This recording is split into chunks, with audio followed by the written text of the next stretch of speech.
Good morning, everyone, and welcome to our Remembrance Day service. In keeping with the purpose of this gathering, we ask that you observe a respectful and reflective silence throughout. As you entered the gymnasium this morning, there was a list of names scrolling behind the stage. These are the names from our Book of Remembrance. They represent all the St. Michael's alumni who fought and died in the two World Wars, the Korean War, and in peacetime. This year in particular, we are observing the 75th anniversary of the D-Day invasions. At this time, we'd like to take the opportunity to recognize and welcome some of our special guests this morning.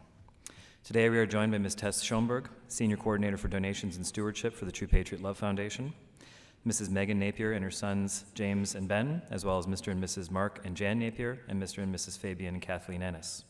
As well, we have Captain Alex Beaton, along with his wife, Brienne, and their son, Theodore. On this day, we gather for three reasons.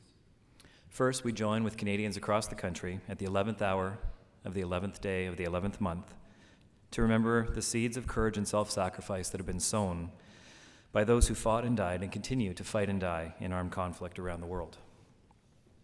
Secondly, as a Catholic community, we connect with our faith tradition of remembering the dead and honoring their sacrifices. We invite and encourage everyone in the St. Michael's community to add the names of their departed loved ones to our Book of Remembrance in the chapel.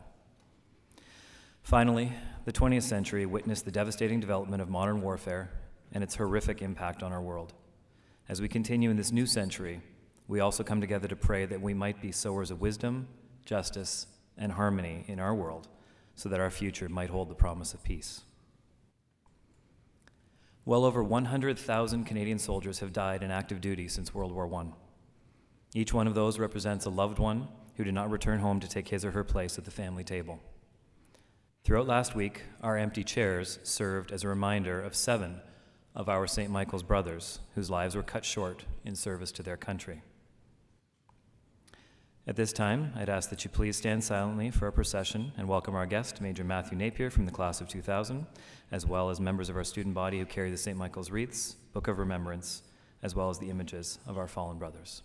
Please stand.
Thank you. Please be seated.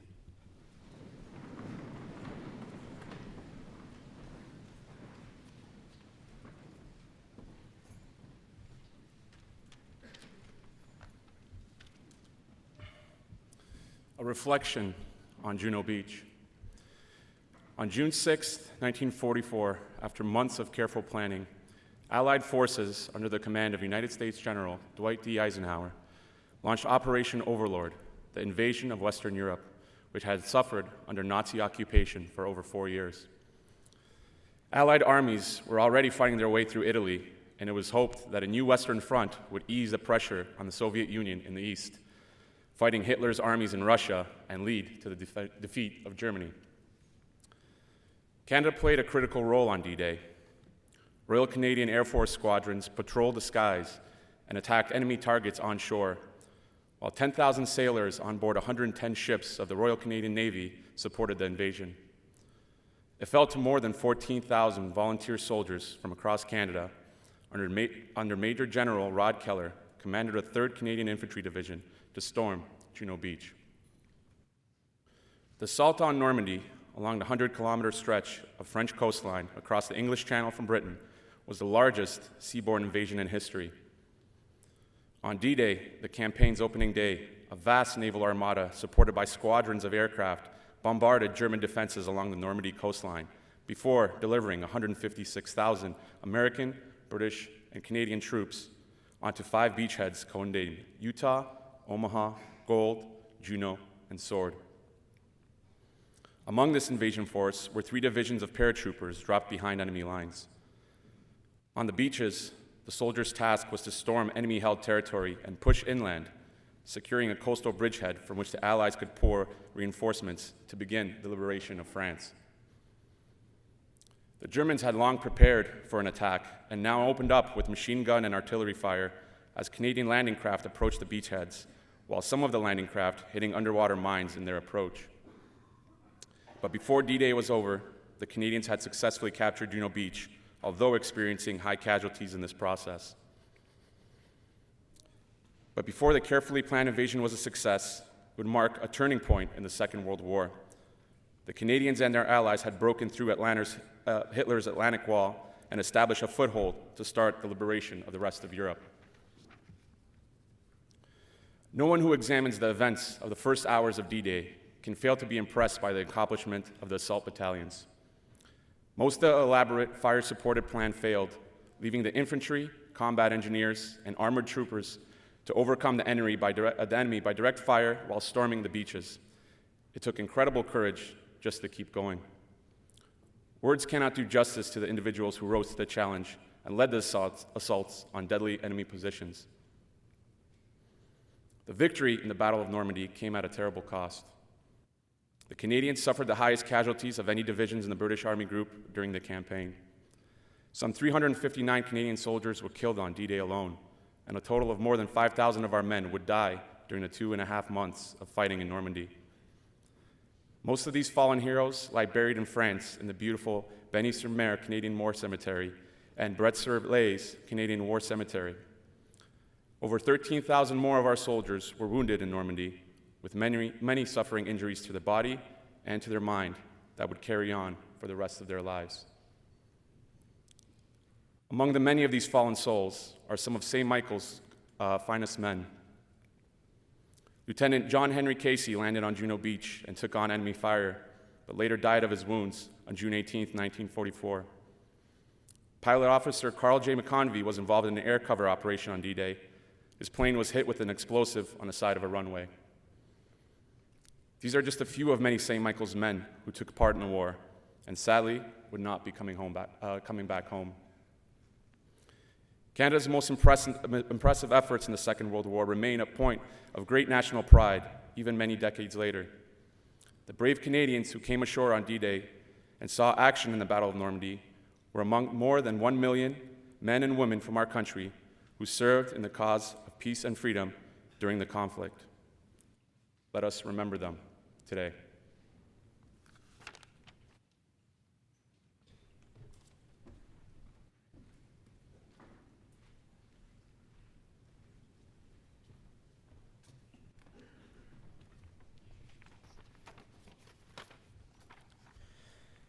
What you are about to hear are excerpts from first-hand accounts of Canadian soldiers who took part in the D-Day landings on Juno Beach. Their haunting accounts cannot begin to explain the horror of war and what it might have been like, but can, at least in part, give us a glimpse into their experience that day, the challenges they faced and eventually overcame as they made their way onto Juno Beach and established a beachhead in Normandy, which would lead to the liberation of France and the rest of Europe from Nazi tyranny. As we moved farther from the mothership and closer to shore, it came as a shock to realize that the assault fleet just behind us had completely disappeared from view. Suddenly there was just us and an awful lot of ocean, or English Channel if you prefer. All that remained within sight was our own fleet of 10 assault craft, moving abreast in the early morning silence, in a gradually extending line facing the shore, the A Company boats on the right and the B Company boats on the left. Daylight. We had never felt so alone in our lives. Charles Cromwell Martin, Battle Diary. On the run-in, Doug Reed and I were standing up eagerly, watching for shore. We began singing "The Bells Are Ringing" for me and my gal, and continued until we saw the steeple of the church at our landing site. I said, "Doug, there's the church. I thought it wasn't supposed to be there." It suffered one shell hole in the steeple. We soon saw the big hotel that is a famous painting now. Then we saw the 5 pillboxes mounted on the top of the seawall. These were our first objective. About 500 yards out, they had us in the sights of their small arms and began shooting. We had never been under real fire and realized it when bullets were hitting our assault craft.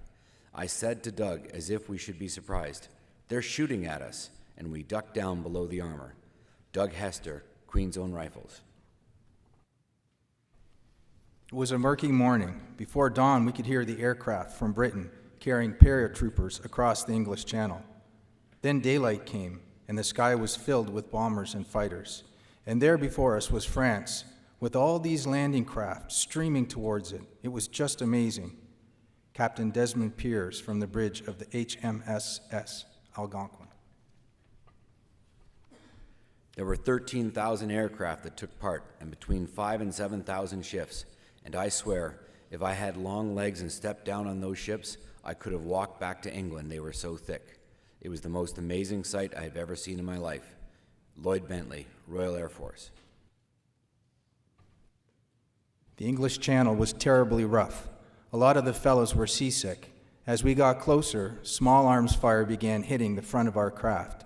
Then we hit bottom, the ramp went down, and I jumped into the water up to my waist, loaded with well over 45 kilograms of equipment. We had to go at least 50 yards before we got out of the sea. It wasn't a pleasant experience, but we simply struggled through it.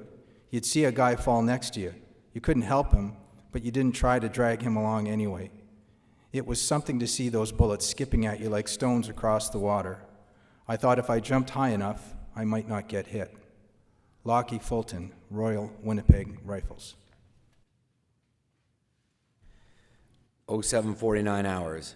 In spite of air bombardment failing to neutralize, RN bombardment spotty, the rockets falling short, and the AVREs and DDs being late, C Company, Canadian Scottish Regiment, and RWR companies landed all within 7 minutes.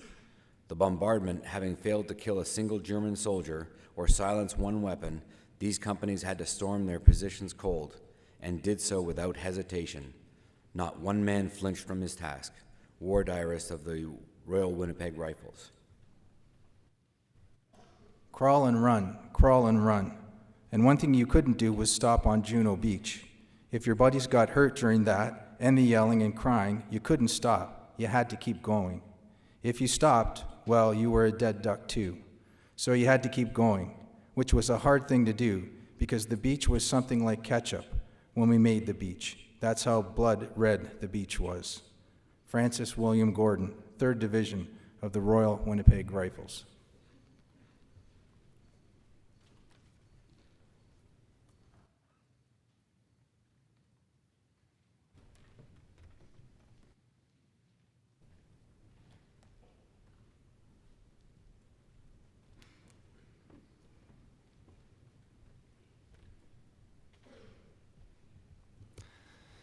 Ladies and gentlemen, it is my distinct honor to introduce our guest speaker today, Major Matt Napier.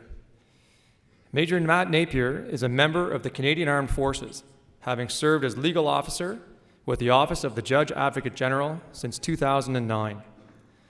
Major Napier attended St. Michael's College School, graduating in the year 2000. While at St. Michael's, Major Napier played varsity lacrosse and hockey, including the 1999-2000 season with the Buzzers under Coach Chris DiPiero. Major Napier graduated St. Michael's on the honor roll and was awarded the Graduation M, as well as the Hugh McDougall Award for combining excellence in history and athletic achievement. Major Napier then attended the University of Toronto, completing an honors BA in political science and philosophy before completing his law degree at the University of Windsor. Major Napier also holds a Master's of Law degree from the University of Ottawa, specializing in the international laws of armed conflict. Before joining the Canadian Armed Forces, Major Napier practiced corporate law in Toronto. As a member of the Office of the Judge Advocate General, Major Napier has served in Toronto, Petawawa, and Ottawa. In 2013, he deployed to Kabul, Afghanistan, as part of the Canadian Contribution Training Mission, and he currently serves in the Military Justice Division at the National Defense Headquarters in Ottawa. Ladies and gentlemen, it is my honor to welcome Major Matt Napier, his wife Megan, his two sons James and Ben, his mother and father-in-law Kathleen and Fabian Innes, and his parents Jan and Mark Napier to St. Michael's College School on this special day in our annual calendar. It is my pleasure to invite Mr. Major Napier to the stage to share his experiences and his reflections with us today.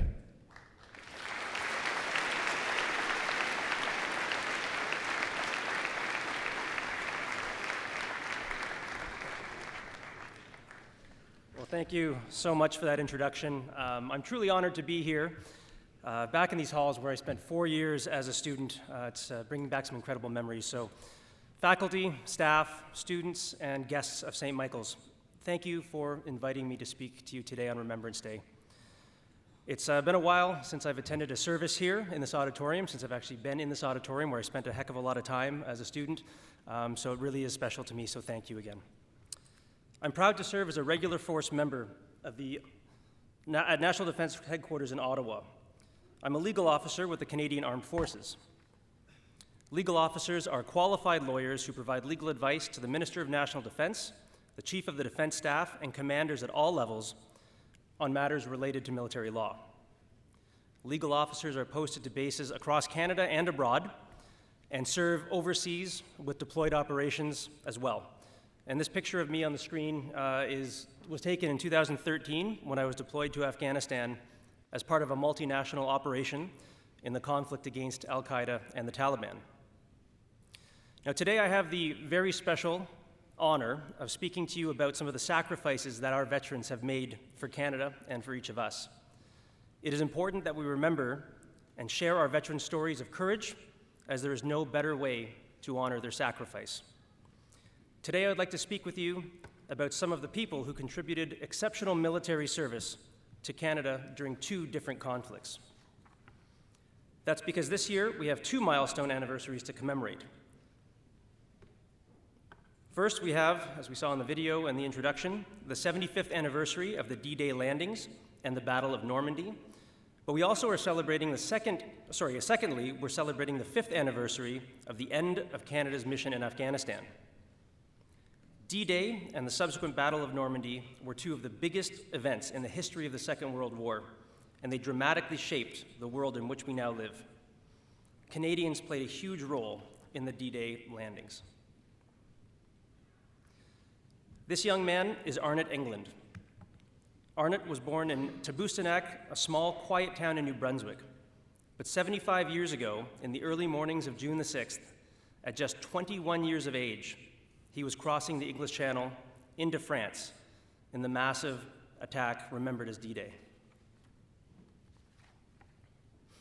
He could not have known how brutal the Nazi occupation of Europe would end, and he could not have known that the course of history would change on that day. And as we just saw in the video and heard, the Allies had spent years carefully planning the enormous attack, and they had invested so many ships and planes on D-Day that the English Channel was full of vessels, and the air above Arnott screamed with shells and warplanes. A staggering 150,000 Allied troops were involved. 14,000 of them were Canadians like Arnott. It was Arnott's first battle, but just like the other soldiers, he knew very well that this was a no-fail mission. Anything less than success would mean disaster for the Allies. Even if they succeeded, the troops knew that many of them would not be coming home. That's because the job of each of the Canadian, British, and American contingents that day was to take back a sector of France's Normandy coastline from the Nazis. The Canadians were tasked with taking a section of the coastline codenamed Juno Beach. On the other side of the water was a wall of Nazi defenses, landmines, barbed wire, artillery, machine guns, and thousands of enemy soldiers. What Arnott and the other Canadians couldn't yet know was that they would achieve an outstanding victory. 359 Canadians made the ultimate sacrifice that day, paying for victory with their lives. For Arnott and the other troops who survived the beaches of D-Day, it was only the beginning.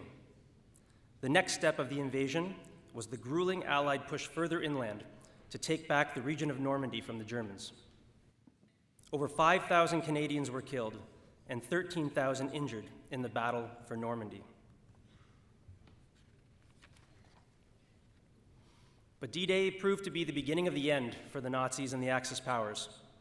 The liberated countries of Europe still celebrate the Canadians, like Arnott, who helped them reclaim their freedom. By the time the Second World War ended, over 1 million Canadians, out of a population of just 11 million at the time, had served in the conflict. 45,000 Canadians lost their lives in World War II, and another 55,000 were injured. We must be grateful that so many Canadians helped bring that peace. I told you that Arnott was only 21 when he contributed to the D-Day landings and the Battle of Normandy, but some of Arnott's brothers in arms were even younger than that. About 700,000 Canadians under the age of 21 served in the Second World War. This is Private Gerard Doré from Val-Jalbert, Quebec. He was just 15 when he joined the Regiment of Fusiliers Montréal and was just 16 when he fought and died at the Battle of Normandy. Like other teens who joined the armed forces, he lied about his age and said that he was 19 in order to join. Sometimes boys as young as 13 passed themselves off as old enough. But back home, teenagers and children were encouraged to contribute to the war effort in many other ways. Since many able-bodied men and women were overseas, there was no way to harvest crops without additional labor. Students like yourselves filled the gap to keep the food supply up for civilians and the military. The minimum age for getting a driver's license was lowered to 14 so that young men and women could operate the farm vehicles. And in the fall, schools held off taking attendance or introducing new material until the harvest was complete. The contributions by young people were admired in Canadian society and made a real positive difference to the war effort.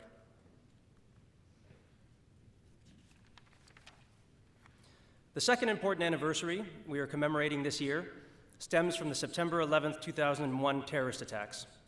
After those attacks, Canada joined the mission to counter the terrorist threat in Afghanistan and bring peace and stability to that country. The next few slides are pictures that I took while I was deployed to Afghanistan in 2013. Afghanistan was the biggest deployment of Canadian troops since the Second World War. Canada worked alongside the armed forces of many other countries, including the United States, the United Kingdom, Australia, New Zealand, Germany, France, Italy, and the Netherlands, among many, many others. It was truly a joint effort.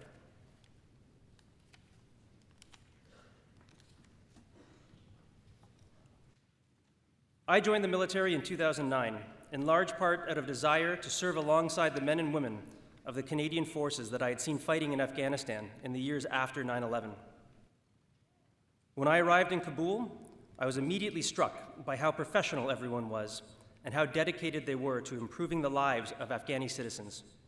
The men and women I served with were proud of Canada's role in helping to make the world a better place. At the end of the mission, we came back to Canada. We were crammed into military cargo planes, exhausted but happy in the knowledge that we were able to make a positive difference through our service. Unfortunately, not everyone who left Canada to serve in Afghanistan came back home.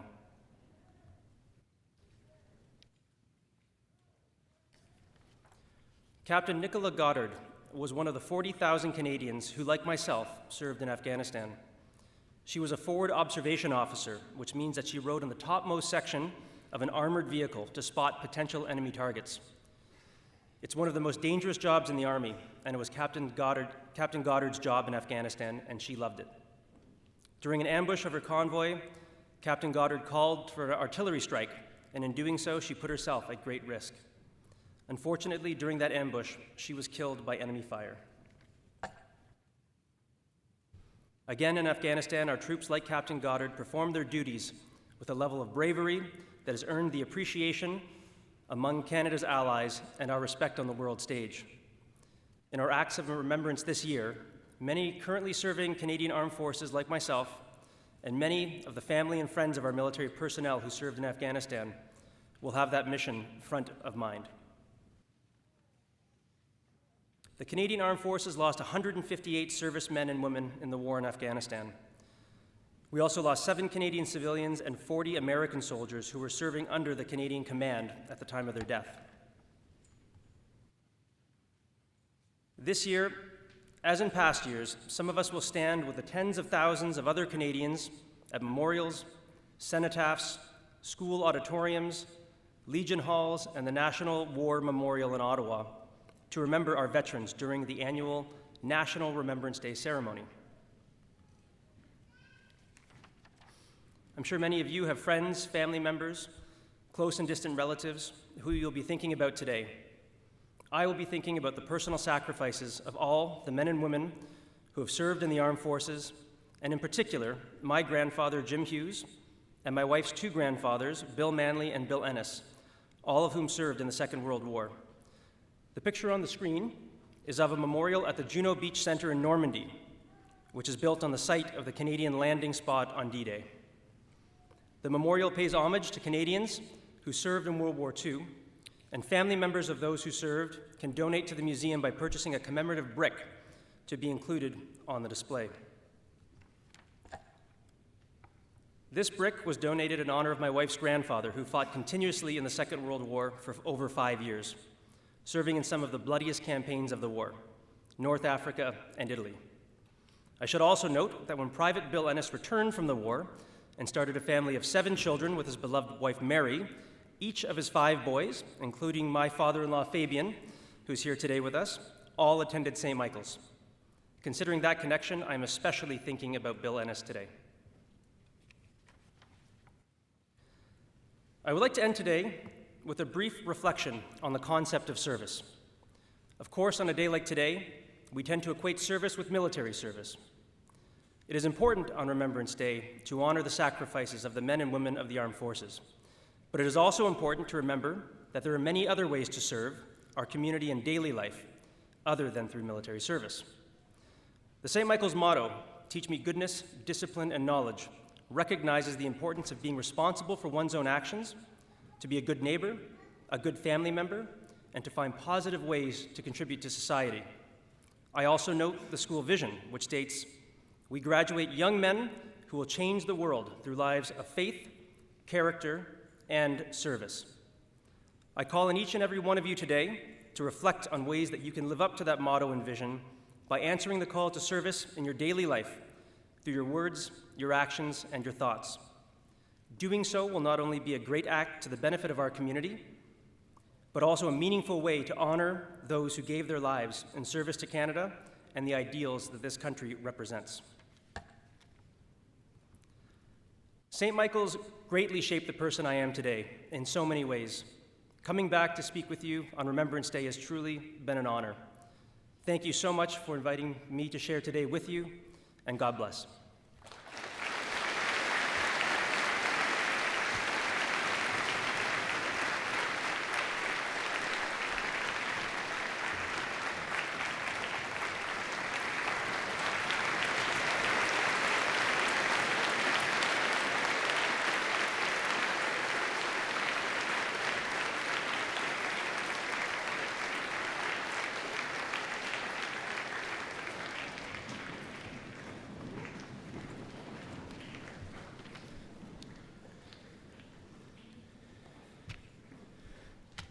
Major Napier, thank you so much for your kind words.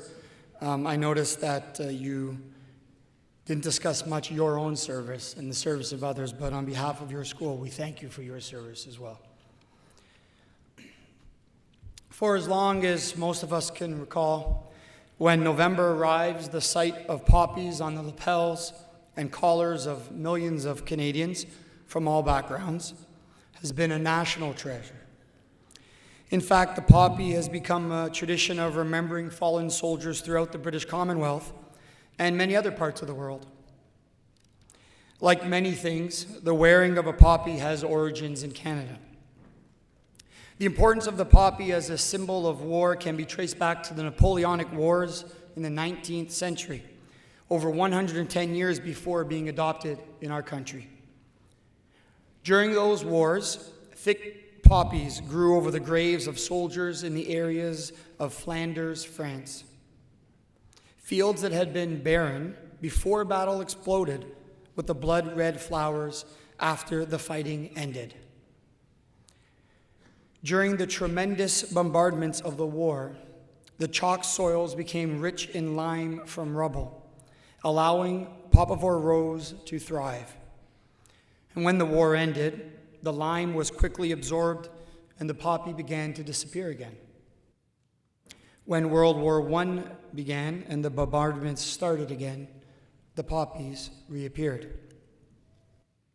It was the poppies in the fields of Flanders that served as the symbolic inspiration for Lieutenant Colonel John McCrae of Guelph, Ontario, a Canadian medical officer during the First World War. John McCrae penned the poem In Flanders Fields on a scrap piece of paper in May 1915, on the day following the death of a fellow soldier and close friend.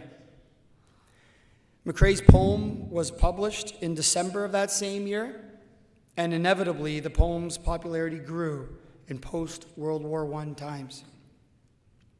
Inspired by the words in McCrae's poem, charitable organizations began to make and sell poppies to raise money for children in war-torn areas of France.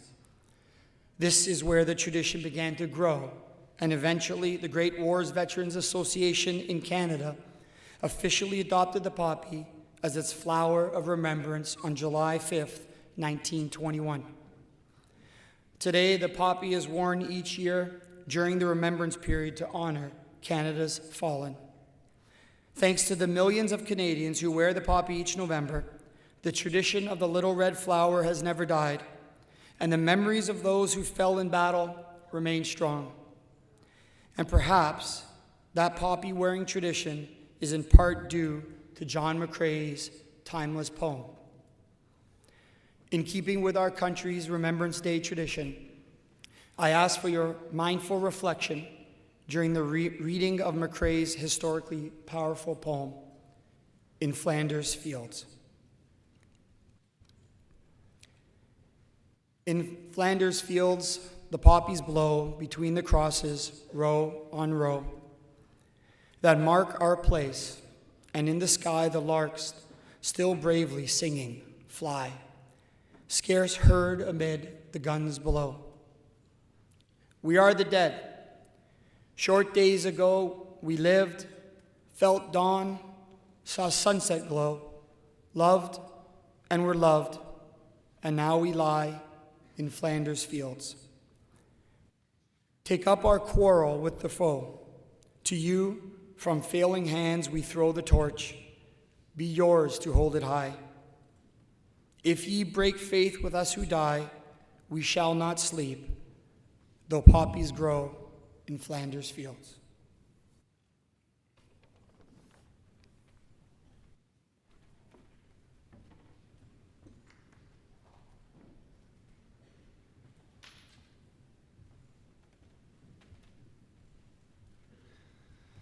St. Michael's College School, at this time we will engage in our own act of remembrance.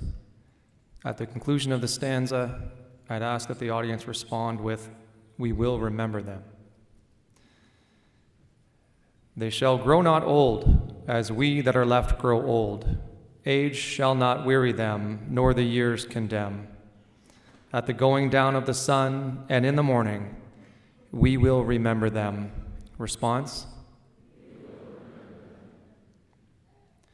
At this time, ladies and gentlemen, I'd ask that you silently stand if you're able to, and join us for our last post and moment of silence.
Please join me in reciting the commitment to remember.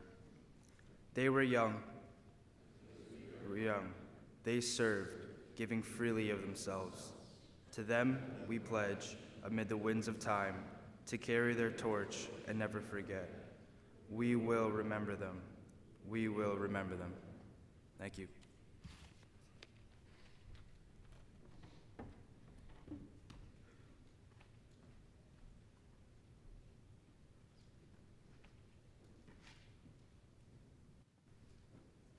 Flying Officer Lawrence Aloysius Doherty, Royal Canadian Air Force, died June 6, 1942, in the English Channel at age 25. St. Michael's College, grade 12, 1935 to 36. At this time, would all the grade 12 students please stand?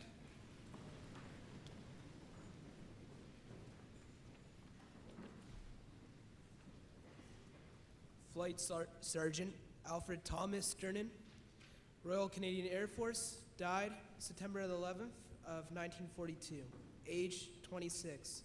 St. Michael's College School, grade 9, 1930 to 1931. I now invite all grade 11s to stand.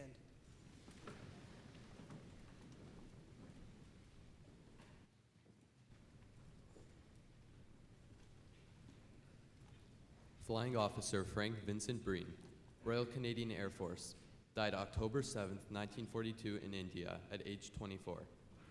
St. Michael's College School, grade 13, 1935 to 36. Would all grade 10 students please stand?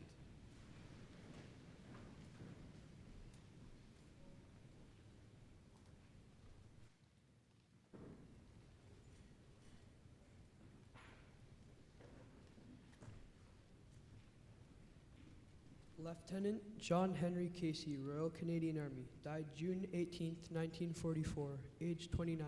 St. Michael's College School, grade 10, 1931 to 1932. All grade 9 students, please stand.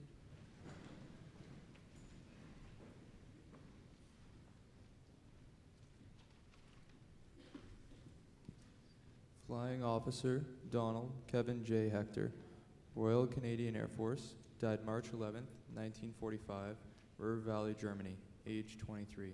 St. Michael's College School, 1935. Would all grade 8 students please stand?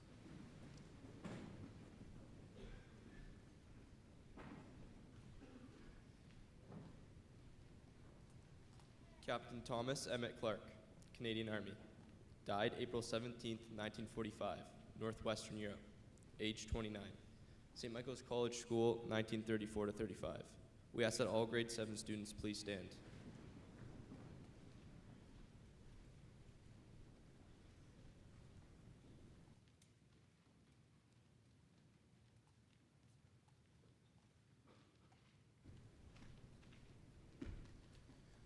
Pilot Officer Carl Joseph McCombie, Royal Canadian Air Force, died July 16, 1944, Cannes, France, age 23.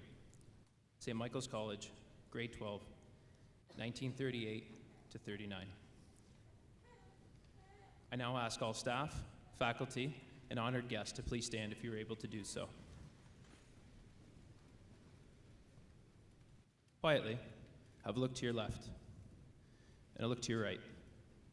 This gymnasium has under 1,000 students and roughly 100 faculty, staff, and guests in attendance. In total, there are approximately 1,074 individuals present. When you looked around, you noticed you were surrounded by some of your closest friends, possibly some family members, and your brothers, just as the Canadian troops were on that fateful morning of June 6, 1944. When the Canadian soldiers stormed Juno Beach, it was a turning point in the war as the Allied troops continued their stranglehold on the northern shorelines of Normandy. However, as successful as they were, 1,074 casualties of Canadian soldiers occurred on that day alone. Allow that to sink in for a moment. On June 6, 1944, D-Day as it's known, there were as many casualties of Canadian soldiers as there are individuals present today.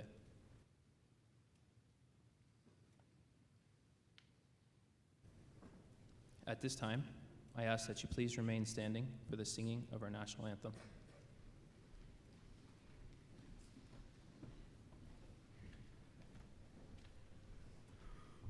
O Canada,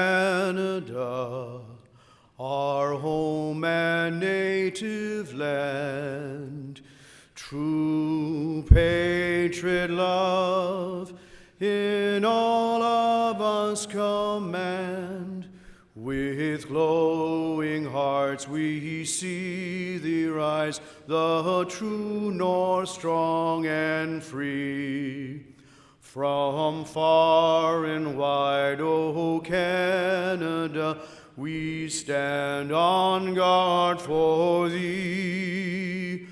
God, keep our land glorious and free. O Canada, we stand on guard for thee.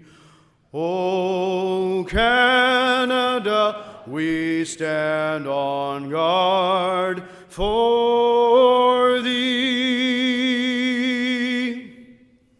Thank you. Please be seated.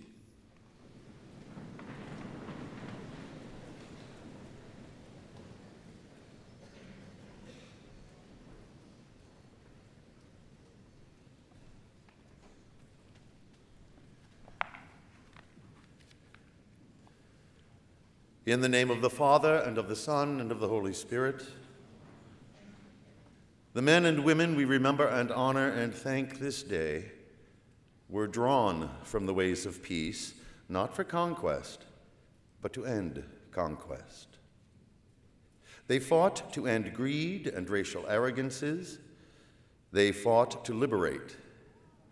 They fought that justice, tolerance, and goodwill among people might live and flourish. They yearned for the end of battle, for their return to the haven of home. Not all returned home. We remember and honor those who did not return. Their lives, which might have been, and we thank them for our lives that are because of them.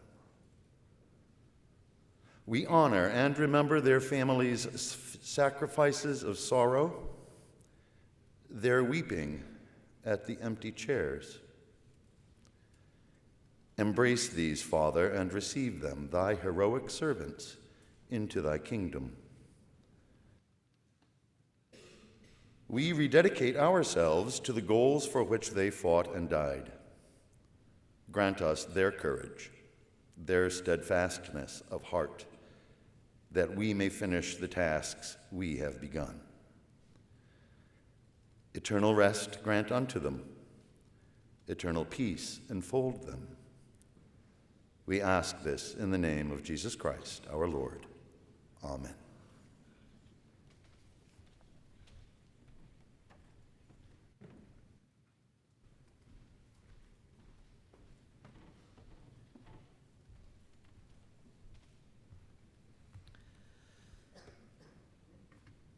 At this time, we'd like to thank a number of people for their involvement in the planning and setup of today's service. Once again, your silent appreciation is all that is required. Thank you to the facility staff for their work in setting up the gym, and to Mr. Cerna and Mr. Klein for assisting in the production of today's service. Thank you to Father May for leading us in prayer, and to Mr. Oat for the playing of the last post, and Mr. Plock for leading us in the national anthem. A very, very special thank you to Major Napier for joining us today and sharing his thoughts, and for your service to our country. Finally, thank you to all of you for your involvement in today's service. Please remember that honoring those who have made sacrifices for freedom and praying for peace should not be confined to one day a year in November. This prayer and reflection should be an ongoing part of our lives. We say that we graduate young men who will change the world through lives of faith, character, and service. I would suggest that you need look no further than the names on our memorial wall for inspiration in living up to that vision. Their courage and sacrifice are our example to follow. It was not an absence of fear that led them to charge up Vimy Ridge or won through the waters of Juno Beach. It was their conviction that they were doing right and serving a cause greater than themselves. They did not stand by and watch passively when they saw injustice.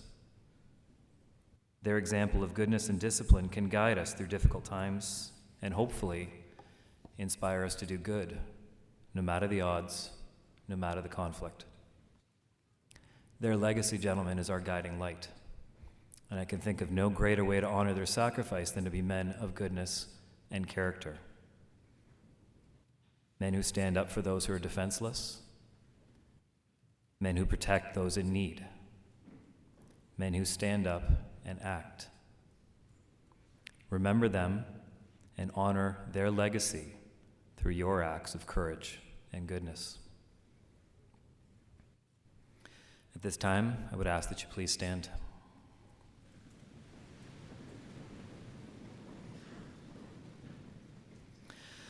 We will now silently process our memorial wreaths and our Book of Remembrance to the memorial wall beside the chapel.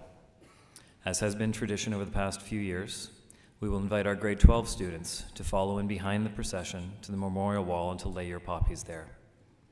We invite the rest of the student body to lay their poppies at the wall or on the chairs that will be left at its side during the remainder of the day. Thank you.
At this time, if I could have the students in the center section and the two front sections, please sit.